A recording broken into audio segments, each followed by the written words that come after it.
Te pjesa e stafit, si e ke gjetë edhe aty harmoninë? Sa e rëndësishëm është komunikimi?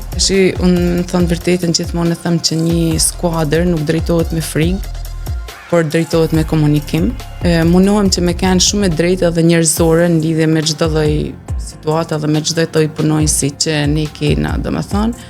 Edhe nëse dikush gabon, nuk e shikoj si një problem, por si një mënyrë që ne të mësojmë edhe të bëjmë punën më mirë në vazhdim. Edhe prandaj domethënë e shikoj si një mënyrë që ne vetëm të të gjuhën popullore të hapim sytë edhe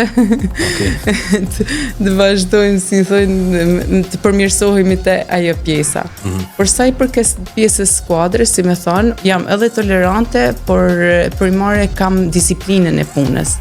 Pra kam shumë të rëndësishme që shërbimi të jetë sa më perfekt, sepse klienti ashtu tash ne e dim që diferenca mes konkurrencës është shërbimi dhe duhem që shërbimi të jetë sa më perfekt, të jetë i mujtun.